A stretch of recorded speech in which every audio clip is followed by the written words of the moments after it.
Now let's talk about what's happening. I see a few of you mentioning the FEMA camps. It is true. I know that it's called conspiracy. In the United States, FEMA, FEMA, a government agency, has built what look like concentration camps. And there are some concerns that basically they were planning to throw Americans in these what are essentially concentration camps. There's different narratives on what those would be and why they would do it. Um, it sounds like conspiracy. It's true. I looked into it. They are building these camps. It's official. It's not a conspiracy. The only thing you could assume on is the reasoning for it or what it would be used for. Who knows? They are building them. They do have them. They're massive. Some of them are like repurposed, Walmarts, out of business Walmarts, parking lots, weird stuff like that. And they do have barbed wire fences. And people have noted the barbed wire faces inward, not outward. What does that tell you? You put when you have the slanted barbed wire, it's the no climb fence. When you have it outward, you're preventing people from breaking in. When you have it inward, you're preventing people from escaping. And these camps have it facing inward. They are meant to prevent people from escaping. That is the concerning part, one of the many concerning parts with those. They are absolutely real. We haven't heard anything about them wanting to use them, but they are absolutely real. If you want to breathe any kind of sigh of relief, know that at least the Biden administration is saying that what China is doing right now would not work here in the United States. And you've had a few different Biden administration officials say the same thing. So it does not look like they want to implement the kind of policies the CCP has, especially now that in what is probably, well, maybe next to North Korea, the most totalitarian country on earth, China, the Chinese Communist Party. If the people in China rise up against the regime, where essentially they've already adopted the end game goal that maybe the Klaus Schwabs of the world might try to move us towards, the China model. The government controls everything. Everything you do is monitored. They have the social credit system. They already have the systems that many people are afraid might be implemented elsewhere. The centralized banking, digital currencies, digital currency, they can monitor your transactions. They have it already. They have cameras everywhere that can monitor your face and do, biometrics and so on to track you. You have a phone you have to carry on you that has your ID and your COVID health pass. They have that already. They also have, even in classrooms, EEG systems that measure brain waves and so on, where they can literally try to read your thoughts. And they have cameras that have facial recognition technology that look at your facial expressions and try to judge how you're reacting internally to things you're watching. They are beyond Orwell in terms of the types of high-tech tyranny they've adopted, and it's falling apart. It is not working. And it's important to note that as it's not working, other countries are observing it and taking note, and they're saying, we cannot do that. That will not work here. We are seeing what that leads to. China is a test case for this type of totalitarian model that could spread if left unchecked. And so what's happening in China right now is important for all of us. That said, let me show you what exactly is happening. Now, there was a fire in an apartment building in Urumqi, which is in Xinjiang, also called East Turkestan. Xinjiang is where you have a lot of the Muslim Uyghurs. It's western part of China. You have heavily desert region, and again, it's predominantly Muslim. That's where they have, again, the Muslim Uyghurs, and where the CCP also has very harsh programs for social controls. Basically, Tibet and Xinjiang are under similar extremely totalitarian, like concentration camp level tyranny by the CCP. Genocide, organ harvesting, you name it, right? It's religious minorities, just like they target Falun Gong and House Christians. Now, in Urumqi, the CCP implemented types of COVID-19 policies that included locking people in their homes. They've done this in other parts of China. It's not just in Xinjiang they're doing this, right? It's not just there they're doing this. But one of the big concerns was, again, this fire in this apartment building that killed, they say 10 people. It's hard to say with the Chinese Communist Party because sometimes they'll say, oh, 2 people died, but in reality, it looks like maybe 100 people died. They do stuff like that where they'll play with the numbers, and so it's actually hard to get the actual figures. They claim 10 people died in this apartment building. That building had been under lockdown. Now, if you were to read a lot of the corporate media, they're kind of parroting what the CCP says and like, oh, it was just minor lockdowns. It wasn't full lockdown. People could still leave and so on. That's not what the Chinese people are saying. That's not what's being said on the streets in China. What they're saying in China, and there's video footage of it, is that the authorities had wired shut the doors. They had locked people inside their buildings and people could not escape. A fire broke out and they died because they could not escape because the CCP agents locked them inside the buildings using COVID-19 as the narrative. Let me show you a video showing what they claim are the wired shut doors. This is a video that's been going viral around, actually, among Chinese circles.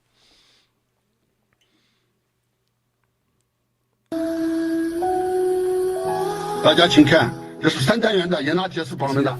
我从4单元把这个门开以后过来以后，我们逃生逃到3单元派出所啊。That is the doorknob wired shut. They could not escape. 这是2022年的10月25号。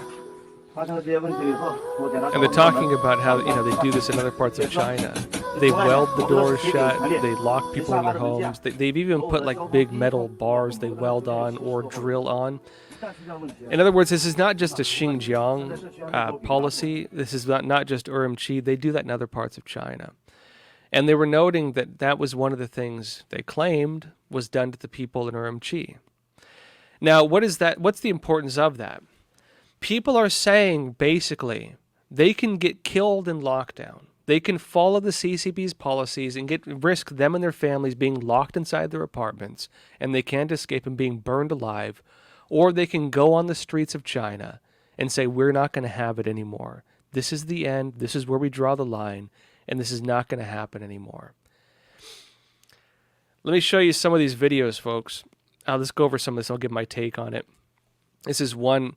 It says, government has changed all protesters' COVID QR codes to red, effectively locking them down. In other words, they're doing it again right now.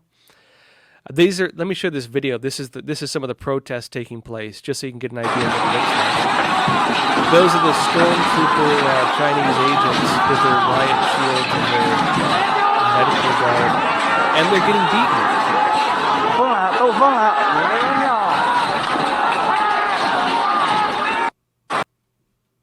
You see that?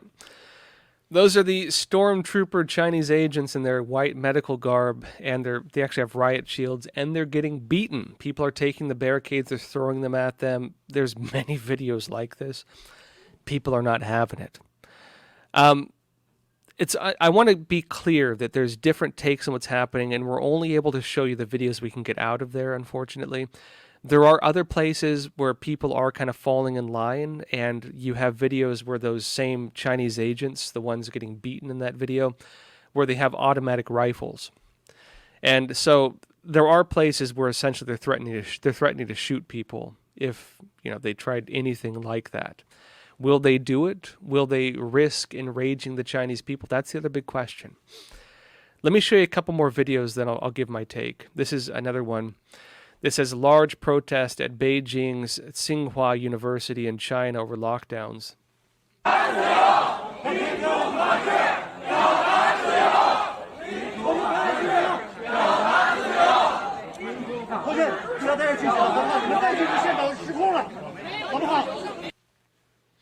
me show you another one where people are chanting down with the party, down with Xi Jinping, the head of the Chinese Communist Party, free Xinjiang.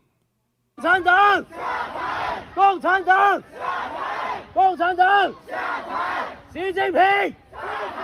习近平！习近平！习近平！奉权制！奉权制！牛逼！谁呀？ I'll show you just a couple more just to kind of give you a picture of it. This is not just in one area, in other words. Show you a couple more. This is another protest. happening also. This is central Beijing right here, just to show you the scale of it.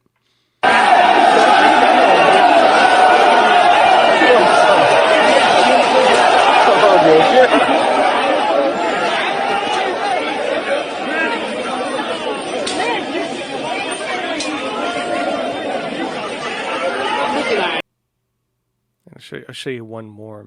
Again, people fighting back against the Chinese agents are trying to send out.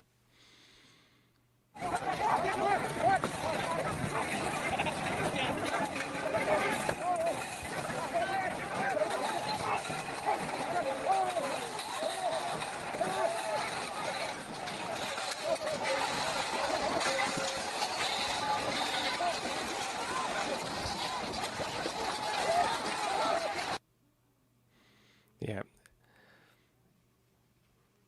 Anyways, folks, I could show you videos all day of this. There's a lot going around right now, but you get the idea. They're all essentially very much like this. Huge crowds chanting down with the CCP, down with Xi Jinping, beating the COVID agents, and so on. You're seeing basically the same phenomenon in all across these major cities. Now, the big question people have had is, well, what does this mean? Is this going to be the end of the CCP? Are they going to Tiananmen Square massacre them again? It could go either way. It does right now look like the CCP is folding, though. The CCP is actually, at least in Xinjiang, rolling back some of the COVID-19 policies. But I want to kind of give the important part on it. The most dangerous place to be for a totalitarian regime, and ironically where a lot of communist systems meet their end, is when people hedge their bets and they say, is it more dangerous for me to go out and protest and go out and risk my life and go out and speak my mind? Is it more dangerous for me to do the thing they say they will kill me for doing? And hope to God that enough people come out alongside me, that there's too many of us and they can't do anything about it. Is it safer for me to risk my life, to protest, to do the things they say I can't do, to go out there and speak my mind and say, this is where the line is and I'm not going to have any more? Is it safer to do that? Or is it safer to be silent? People right now in China are understanding it is more dangerous to be silent. It is more dangerous to their futures. It is more dangerous to their livelihoods. It is more dangerous to their lives, if you look at the apartment fire. It is more dangerous for them to be silent than to go out and risk their lives and violate the CCP's laws and go out and even beat the COVID police. It is more dangerous for them to be silent than to go and do that. That is where they are at. They're at a place where you can even push people to such a threshold, and I would say in many parts of China you actually had this as well. You can only push people so far with totalitarian policies, with the destruction of morality, with the destruction of basic livelihoods. Push them so far to where they even stop fearing death, and they would rather die than live as, essentially communist slaves. They would rather die, and they're not even afraid of dying sometimes, than live under that type of tyranny. I would actually say that prior to the COVID-19 outbreaks, much of China had already started reaching that level. Remember, folks, let's go back in time. Hong Kong protests were taking place. This was right before COVID. Hong Kong protests were taking place. Chinese students were going on the streets and saying, we will not let the CCP take over Hong Kong. They will not give up their freedoms. They wanted to they were actually a democracy. They did not want to let go of democracy. And they were willing to die and willing to go out and throw Molotov cocktails at Chinese police and so on because they were not going to have it. Then what happened? COVID-19 hit, allegedly. The CCP used COVID-19 to go and mass arrest people, lock people in their homes. They used social fear, mass fear, as a way to stopping that. And what was one of the main reasons they did that? It was because those protests had started spreading throughout China. The protests had begun taking root in other parts of China. And I mentioned at that time, you might remember a couple years ago, the CCP looked like it was going to fall. The economy was in shambles. Trump was trying to make a trade deal with China, but because of COVID, actually kind of stopped that and took a very harsher, putting tariffs on the CCP and stuff. You might remember that as well. The CCP was in its death throes. And I said it does not look like the Chinese Communist Party is going to survive this. They put that on temporary hold, essentially. What you're watching right now is that temporary hold finally losing its hold. The temporary hold, folks, was COVID-19. The temporary hold was stay in your house, citizen, your health code turned red. The hold of fear, the hold of people believing that it's really about COVID-19 and not about something else, state control and state essentially crushing its citizens. The belief that it was about that and not about social control is coming to an end. They've lost it. And you're watching now the clock roll back. And we're back 2 years before, and the CCP, all the problems it tried crushing and keeping down, they're rising up yet again. Now, that brings up the question of, will this spread? Will this spread to other parts of China? And will the CCP appease the protesters, or will they kill the protesters or mass arrest them? I showed you the video at the beginning of this segment where, again, they are building massive concentration camps. And remember, that's what reports said they did to the Hong Kong students. They disappeared, a lot of them. There were horrifying videos, folks. There were, after the Hong Kong protests, there were videos of trains, and they had people lined up, and they were throwing people on these trains and shipping them allegedly into mainland China, where allegedly they were disappeared. We never really heard much of it. There were Chinese students being found floating in the water, stories of allegedly police killing them. There was a video that got leaked of the Chinese police making a helmet they put on people's heads that had like tape around it. So when they put it on your head, it would suffocate you. They tied their hands to it. There was a video. It's a terrible video. There's a guy, and he's tied to a chair, and the police walk up and they place this helmet on him, and the helmet has no way for him to breathe. And you watch him suffocate. You watch him die. And of course, it looks like, oh, he died of natural causes. He suffocated. How would the Chinese police know he would die, right? That's the narrative they use. The police leave the room, and the guy dies. That was the kind of stuff they were doing to people. And even when it came to the trains and loading the students onto the trains, people were noting this looked a whole lot like, people talk about Hitler, but actually a lot of communist regimes did that. If you know the story of Dr. Zhivago, for example, in the Soviet Union, it's very much like that. If you know the story of what happened with the Khmer Rouge and loading people onto trains, it's very much like that. This looked like it was another genocide, and a genocide that was not called out by the world system. And frankly, the people who preach to us about human rights and all this stuff, they're defending the China model instead of criticizing it, unfortunately. The question is now, will they do that again?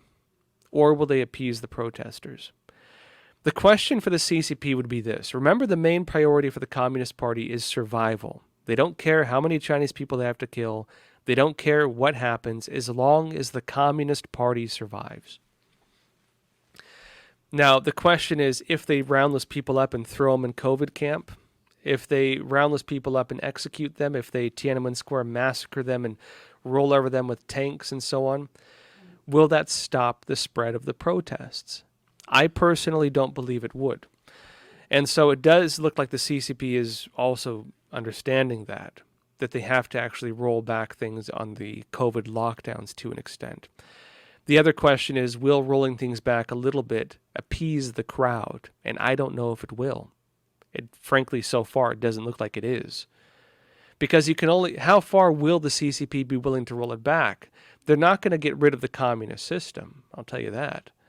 They're not going to appease them fully and have Xi Jinping step down. And Xi Jinping has essentially become the CCP at this point. They're not going to do that. So what is the ground on which the CCP can appease the crowd? I don't think there's going to be one.